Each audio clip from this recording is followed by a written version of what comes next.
Ladies and gentlemen, the Double RT Boxing Show with Mr. A, Season 1, Episode 13 will begin shortly. In 5, 4, 3, 2, 1. Oh, out the gate swinging. This is Mr. A. You are tuned into the Double RT Boxing, and we come out with banging hits, chin checking shows,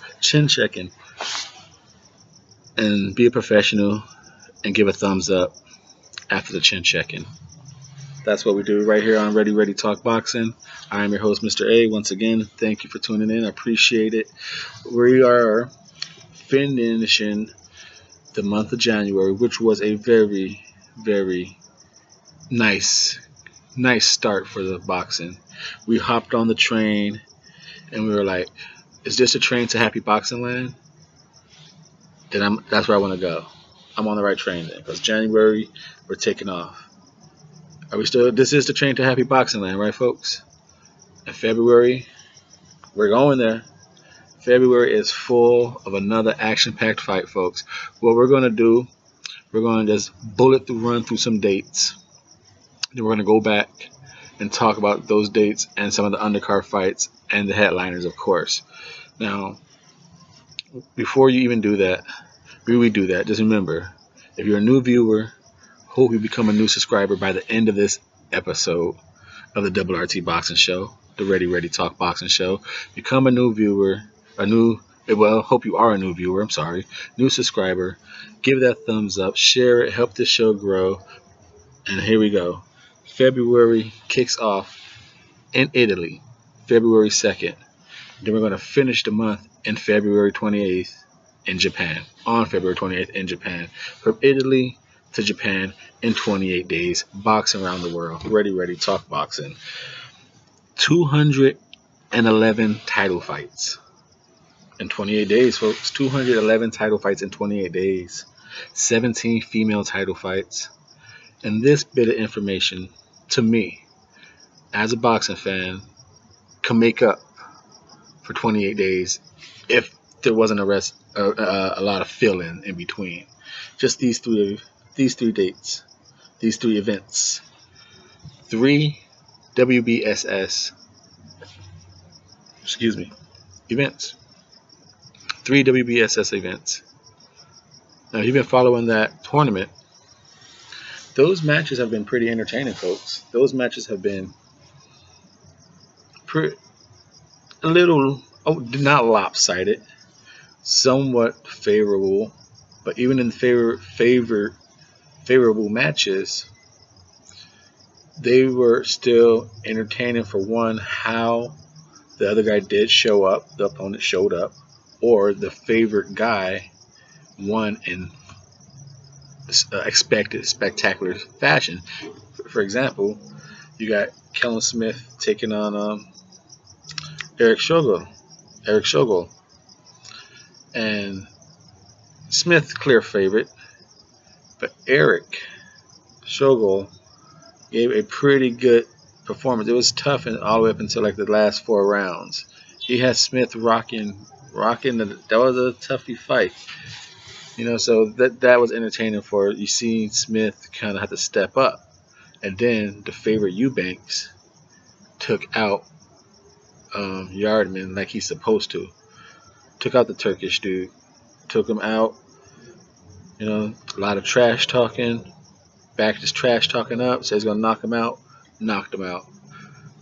And then you have Jürgen Berman defeating the young.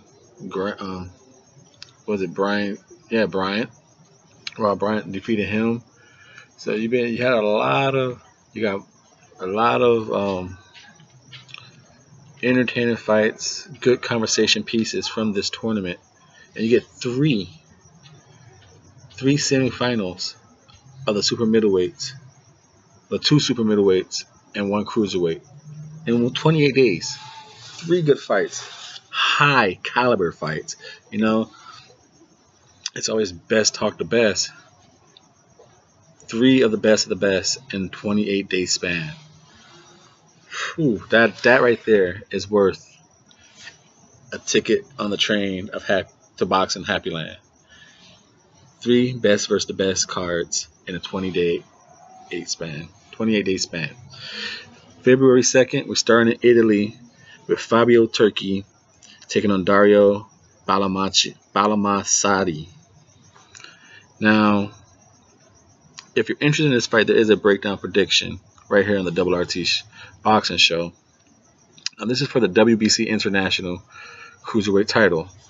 Then on Showtime, there's going to be also a stateside little prospect show headlined by Ronald Ellis taking on your Junior Yornan. That's for the Venkin USBA. So I like box. I like little belts, and I like learning new fighters. That's what this show is all about. Ready to talk boxing. We push all types of fighters out there. We do what we can to get everyone knowing more about boxing, the sport they love. So that is for the Venkin USBA super middleweight title, and that's the second nice little touch up. A nice little touch of boxing, like a little mist spray. Like, tss, tss, tss. And because here comes the heavy aroma right now on the February 3rd, folks. February 3rd, you got 2 female title fights. The WBC International Featherweight with Sandra Astanawal taking on Lilian Martinez. Then you got the WBC World Super Flyweight Guadalupe Guzman taking Irma Garcia. Now, please become a bigger fan of women boxing. It helps men's boxing, and there's some females just like these guys out here. There's some tiers, and there's some really good female fighters that you're probably missing out. If you're into the show, you should have picked up a female or boxer or 2 watching this show, because I cover a pretty good fair amount. So back to February 3rd is the first WBSS match, the event. You got the nice cruiserweight, hard-hitting Ironman, the IBF GASF champion, taking on the WBA champ, KO Dr. Dorticos. Now, this fight is going to be a banger. There's a lot of fights you expect things that won't be a banger, but we're going to, like I said, let's do the bullet run. Let's do the bullet run. That's the February 3rd. Also February 3rd, you got Matchroom, the trash talking Coley and what's his name, Chamberlain. Now that fight, that's a good one. That's a nice hot prospect fight. And then we got moving on to you got Top Rank going on the 3rd with Herberto Ramirez. So the 3rd right there, WBSS. You got a Matchroom trash talking O'Kelly and Chamberlain, and then you got the WBO super middleweight champion taking on number 4, Herberto Ramirez. So that right there, the 3rd is a hot start. Following that, next day, the Sunday, you got the 4th. You got Dago Haiga making his 2nd defense of the WBC World Flyweight Champion against Moses Fuentes, who's coming off a revenge victory in a first-round knockout of Ulysses Lara. I covered that fight. Fuentes went into that fight mad because that first match, he could not believe he lost that fight. But we're going to move on to that. We're going to do the bullet run, folks. Come on, Mr.A. Stick to the bullet run. But when you get this hot information, you want to talk about it, folks. Thumbs up. You know what? This information is getting hot and bright here. There it is right there. Maybe now I could stay under control. Because this information, it was getting to my irises. It was getting to the stem cells in my brain. It was overloading me, folks. I do apologize. While I recover, can you please hit the thumbs up? Give me a chance to recover. All right, this is the Double RT Boxing Show. I am your host, Mr.A. The month of February got to me. I'm sorry. Oh, we were talking about the fourth. Hayaga defended his second defense for the WBC World Flyweight title against Moses Fuentes. Going to the February 10th, Miguel Brochette. BoxRec has him TBA. Boxing Scene did an article that he was setting up against the OPBF super featherweight champion Carlos Magala. Now, if that fell apart and Miguel is still a TBA, who knows if this fight eventually gets made on the February 10th. But it's been penciled in for a long time for February 10th. Miguel Brochette defended his WBC super featherweight champion. Also on the February 10th, I thought this was nice. I want to talk about it. Just a little, not talk about, give it a little mention. Is Hammer and Hank Lundy taking on Chop Chop Coley, February 10th. He said it's his first card he's promoting, and I believe it's a hard-hitting promotion. So go ahead, Hammer and Hank. You know, they always tell people to invest and do smart with their boxing money. So he's trying to do a little investment on himself. Hammer and Hank, hard-hitting promotions. Hammer and Hank versus Chop Chop Coley, February 10th. Moving to the February 16th. Stay busy fights. You know, everyone's always February 5th. I gotta make sure these shades are on tight. It's starting to brightness. This hot month is getting bright.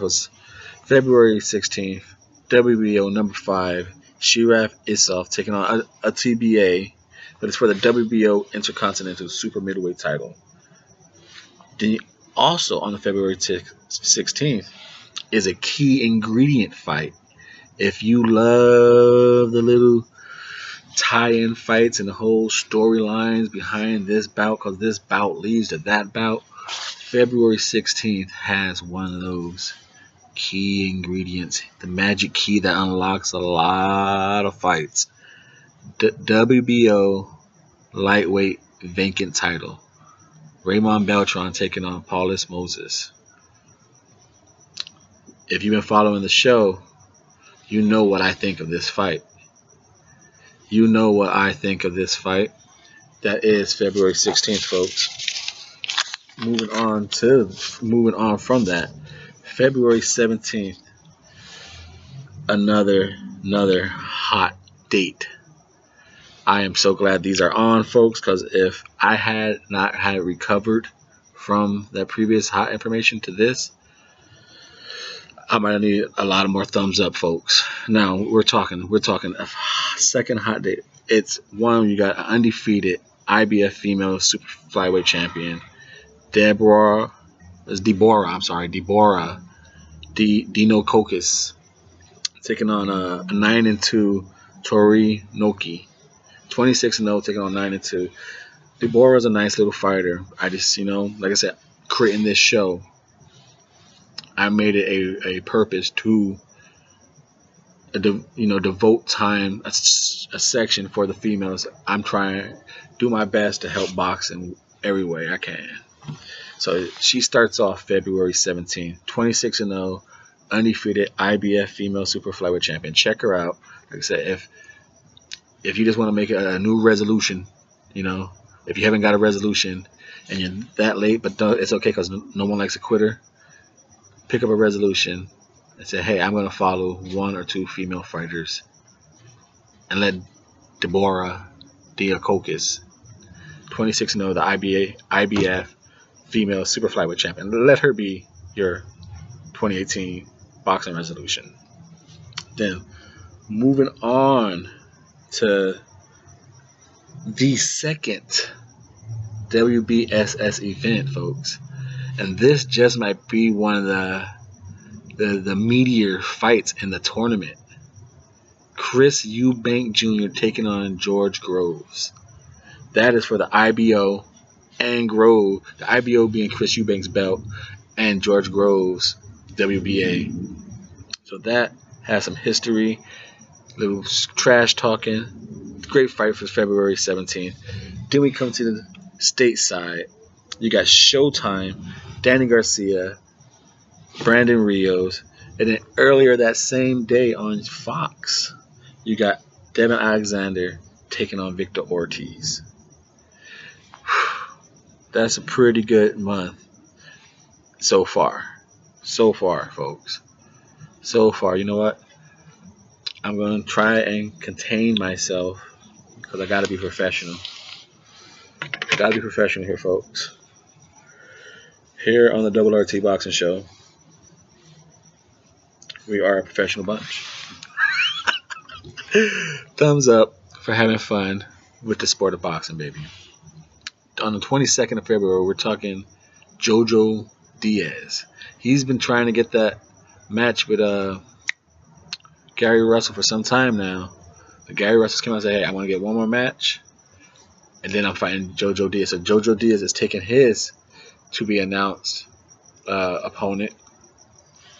And then you got the 24th, the third and final WBSS match.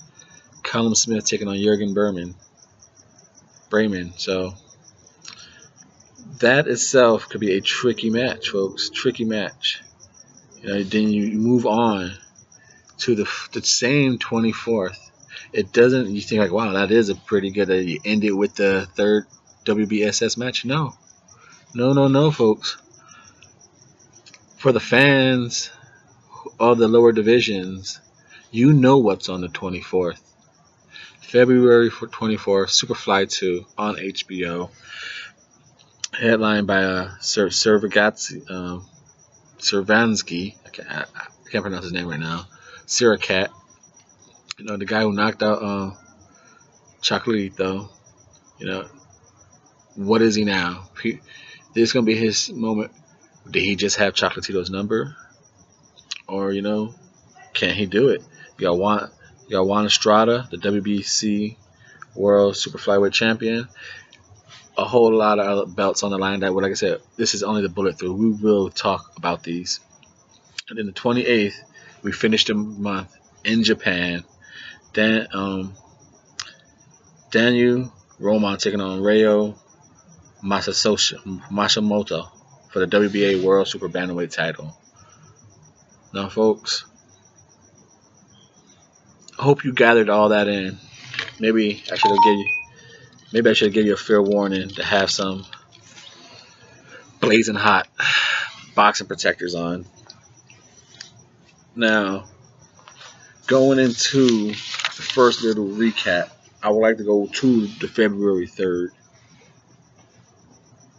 That WBSS card with Gassiv and Dorticos, that's got to be the best card out of the tournament.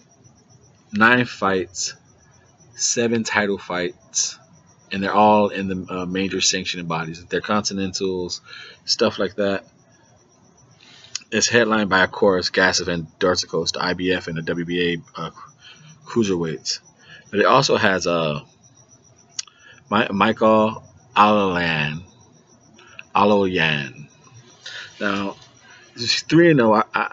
I got a glimpse of him at 1-0, and I started watching him from there. Now, this dude is coming in. Talk about fast track. They're throwing him in. His opponents, like I said, he's 3-0, and he's taking on Alexander Esperanza.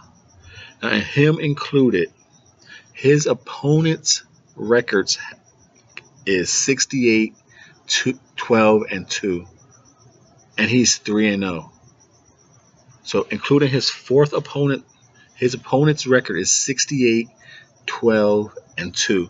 And get this, out of those 12 losses, 11 of them came on his first fight. His first opponent was 22-11-1. Since then, his second fight, his opponent was 19-1.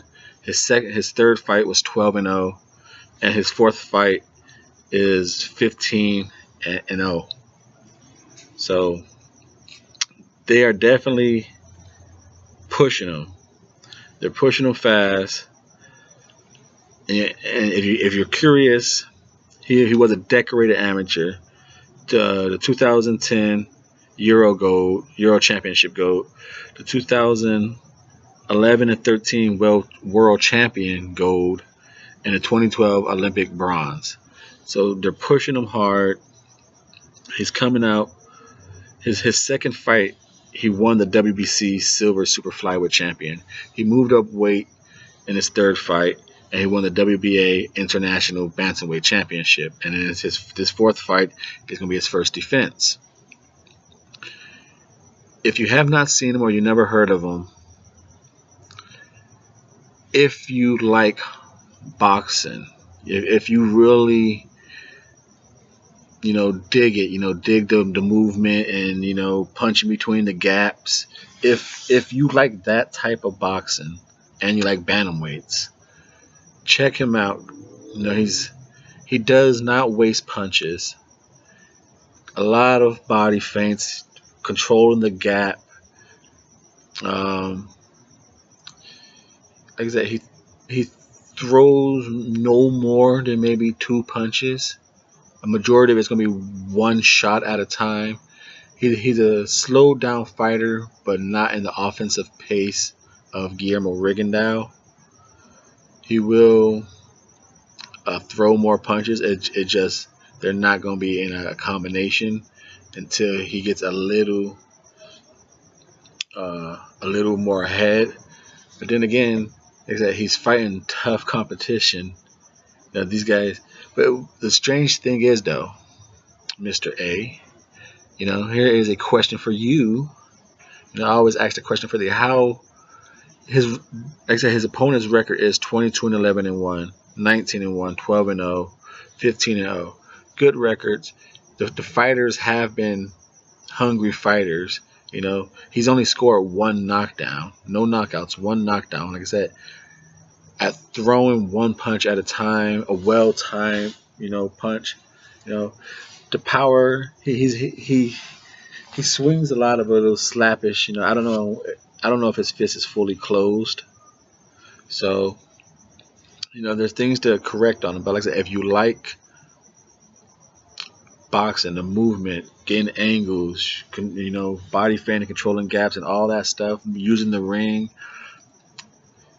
And it's clear to see that he's not the strongest man in the ring, and he's using technique to win matches.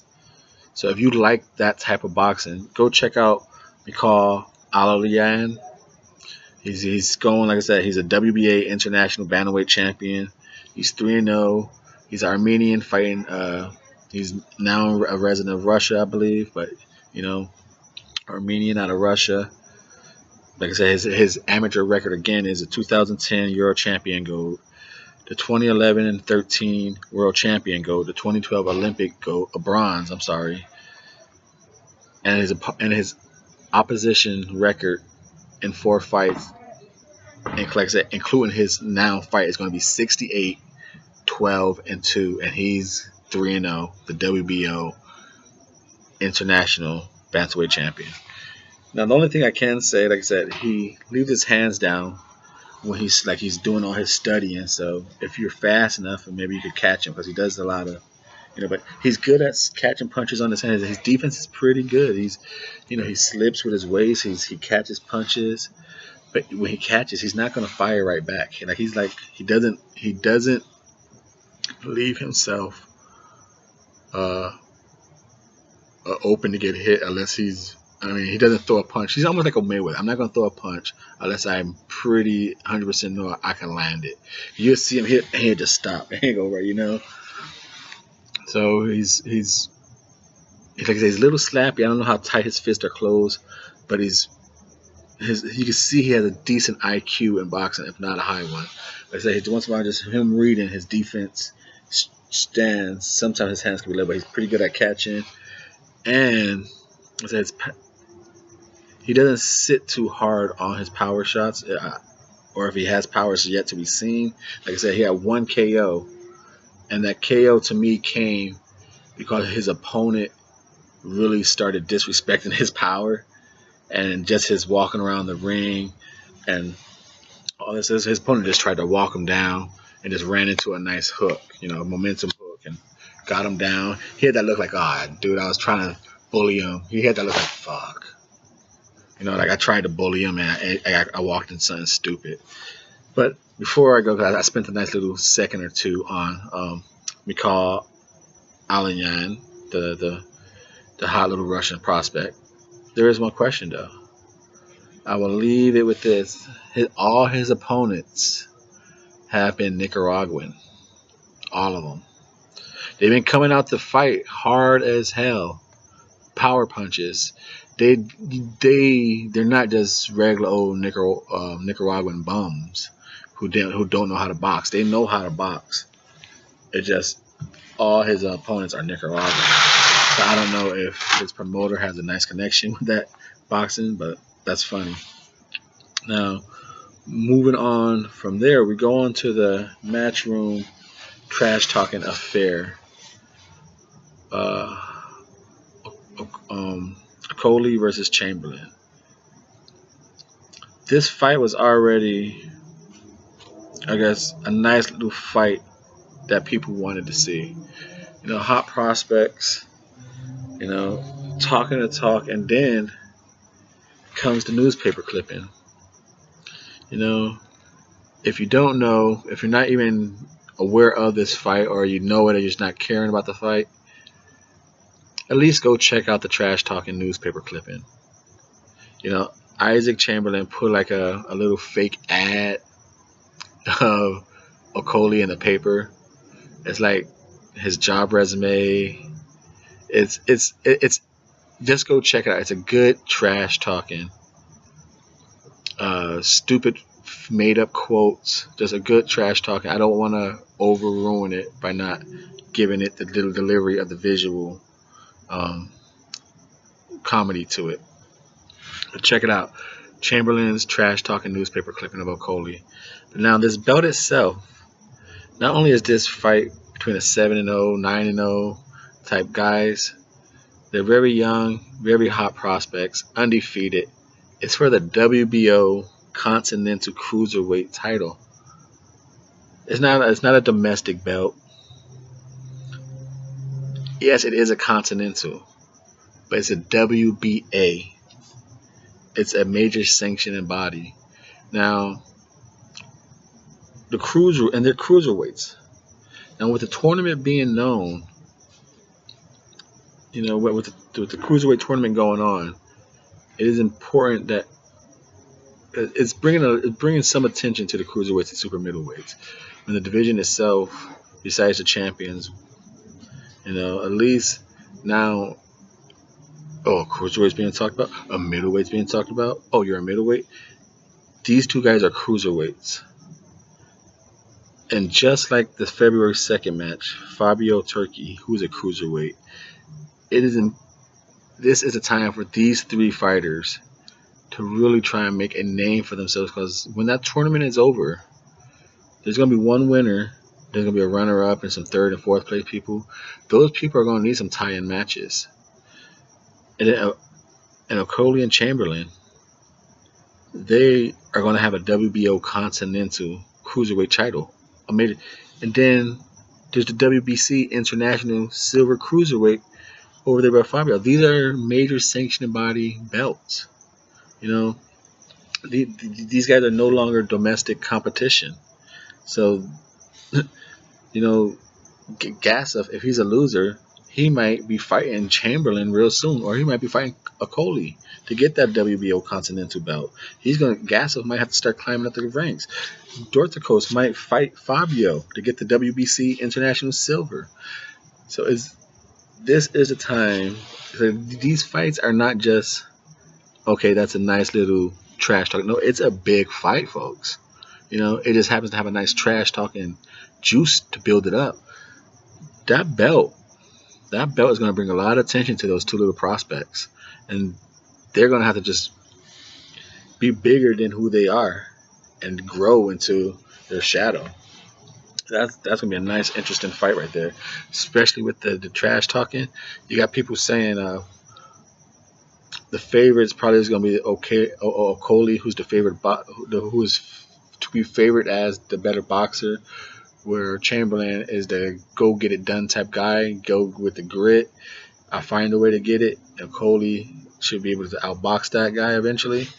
We'll see. Can the pressure, what they always say, the pressure bust pipes, a fist in the face does hurt. Then you get the other the other February 3rd fight, top ranked Roberto Ramirez, the WBO super middleweight champion. I believe he's Tyrone Ziug is not in the tournament. So Dorticos, the regular champion of the WBA, entered the tournament. Tyrone had some type of, I don't know if it was illness or injury, so he didn't enter it. So him and Roberto Ramirez is the only two super middleweight champions who's not in the tournament. But the question is, so this is Roberto's second fight. He fought Jesse Hart, and now he's fighting number 4 WBO, ranked number 4 Habib Ahmed. So even though he's not in the tournament, he kept up the same pace as his competitors, the other champs. He's on the same fighting schedule. And yes, he didn't get unifying opportunities, but you can say he's been fighting the same level of competition as his competitors. Jesse Hart was considered he was ranked number 1, very live dog. A lot of people picked Jesse Hart to win that fight. He came back strong after that knockdown. So he fought number 1, defeated him pretty good, showed adversity, survived a second win of Jesse Hart, defeated number 1, and now he's going to fight the number 4. So to me, I will say, even though he's not in the tournament, he's fighting the same level of competition that his competitors are fighting in that tournament. There's no belt on the line. Can Jesse Hart, well, I guess you could say it's not the exact same competition, because can Jesse Hart defeat Callum Smith or Jürgen Berman or Chris Eubank? Maybe not all of them, but either can Roberto Ramirez, right? So I'll stick with the thing that he's pretty much on the same pace as fighting he's fighting the same competition. I would say, paper wise, like I said, well, the only thing I can't say is I haven't seen Habib Ahmed.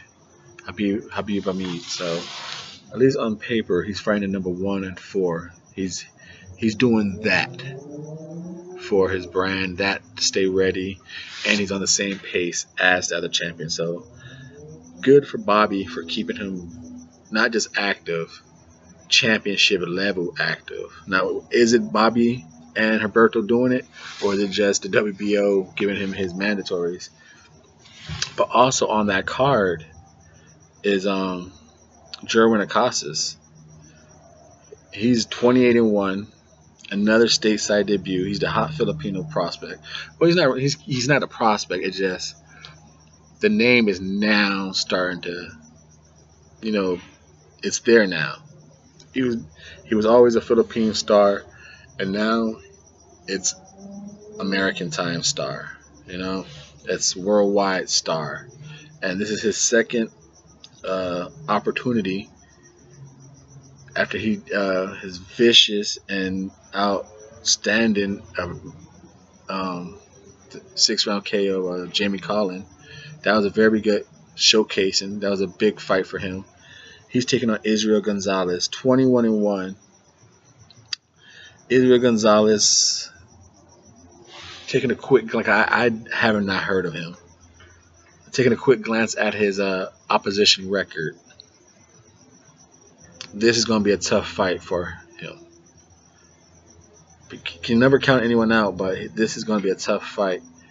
Just looking at his opposition records, did he really fight the right competition to prepare him for this test?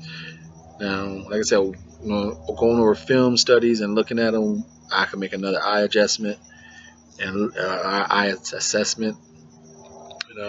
I still get predictions wrong right here on the Double RT Boxing Show, so I do tend to overthink my predictions. And hey, it's part of the show, baby. It's not about what you get right. It's about talking that talk, and that is the boxing talk right here on Ready Talk Boxing. This is a show where boxing dialogue is delivered for entertainment. And the predictions, I hope I get them, you know. But hey, as long as I deliver that entertainment and that thumbs up is appreciated, that's what the Double RT Boxing Show is about, folks. So you got Jerwin Acosta taking on Israel Gonzalez, who's getting his opportunity. We'll see what happens. Then the following Sunday, Japan does a lot of Sunday fights, I think. Diego Higa is taking on his second defense of his WBC against Moses Fuentes.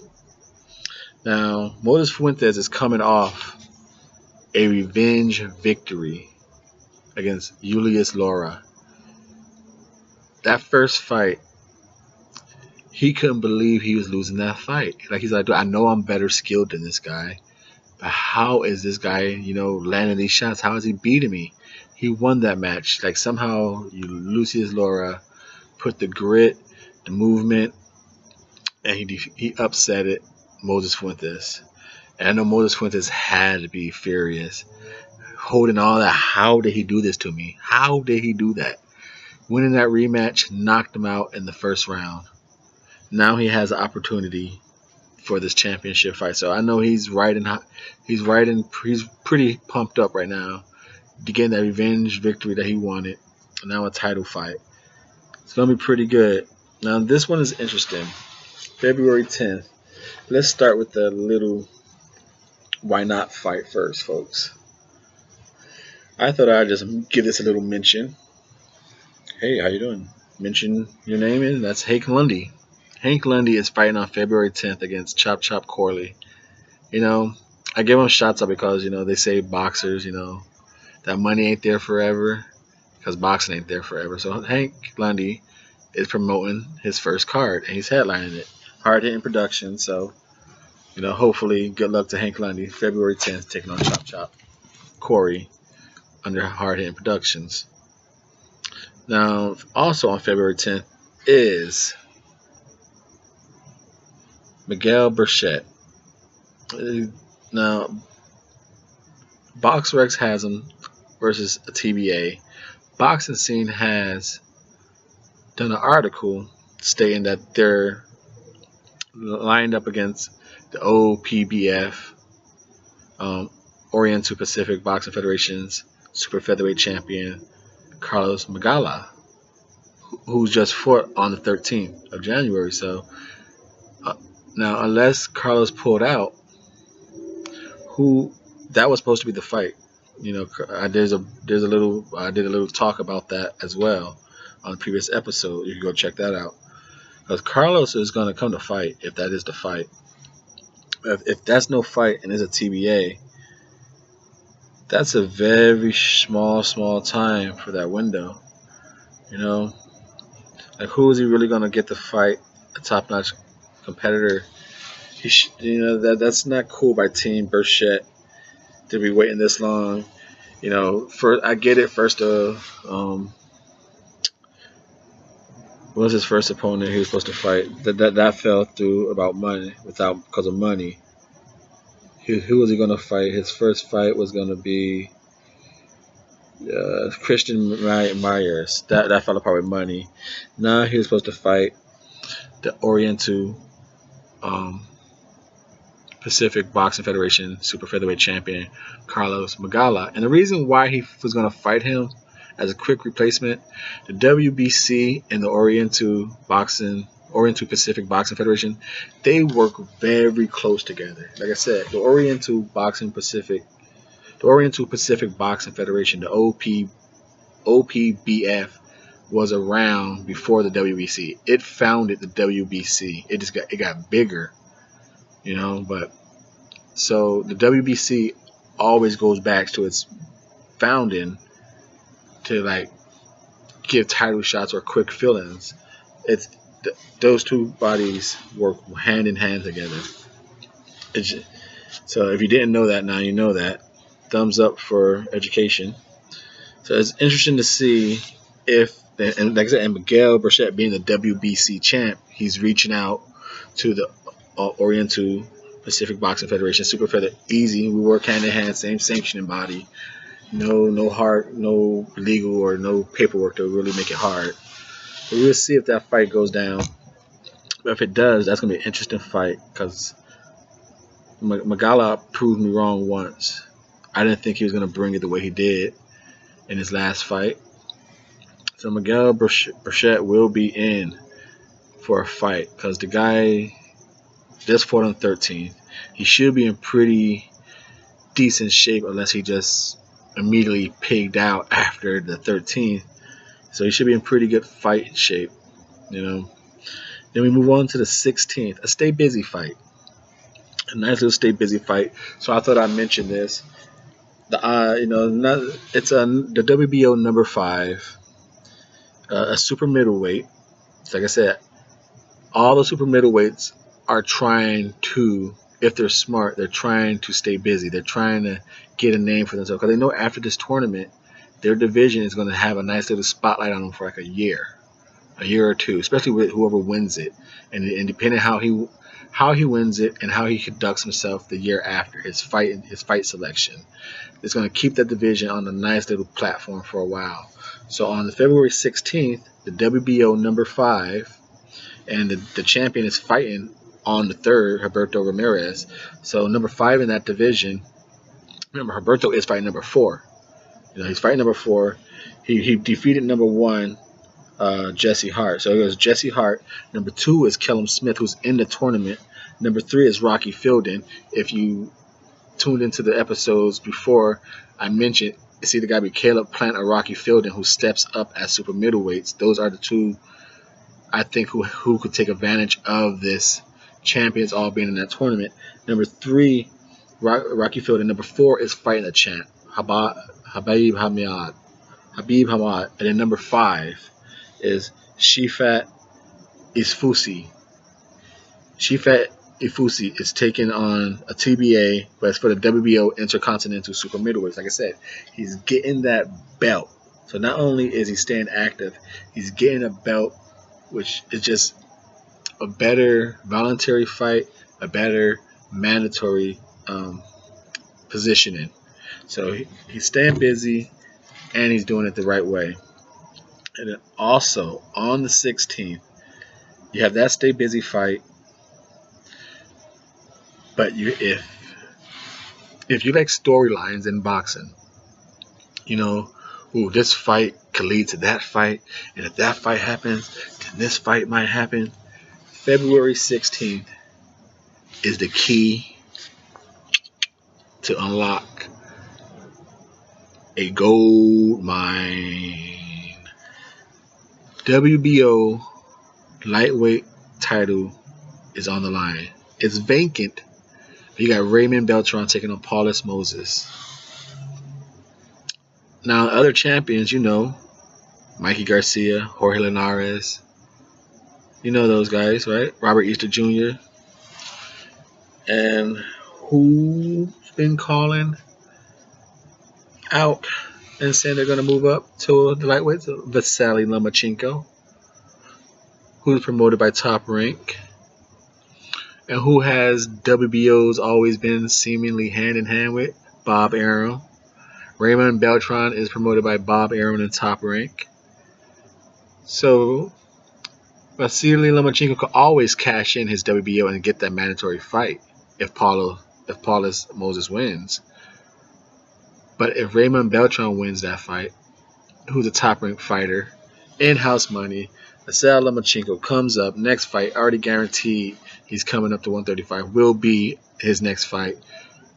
You got to cash in his WBO belt for the next WBO belt against a top-ranked stablemate. And that fight, most likely Lomachenko will win. Sets up Robert Easter Jr., Mikey Garcia, Jorge Linares. This is a nice little box that opens. So February 16th is going to have a very interesting. Like I said, Lomachenko could still cash in and fight Paulus Moses. It'll be probably a little harder to do. Who knows? It probably will be on USA, ESPN, considering it's probably a bigger stage for Paulus Moses coming in stateside. So, but it's just big. You see what Top Rank is trying to do with that WBO belt right now. You see what the plan is. Then moving on to also on that card, actually, on that card there is something I did want to talk about. On the 16th card, the Raymond Beltran card, you got the heavyweights division real hot. The heavyweights is getting some steam picking up. And we have Bryant Jennings, who is not taking advantage of the opportunity right now. This is the time where you want to make some rumbling about your name. You know, like, okay, can he fight a Baby Miller? Can he fight a Huey Fury, someone like that? It would have been nice. It would have been nice to get that type of fight. Why Bob Arum and maybe Brian Jennings didn't feel he's up to it.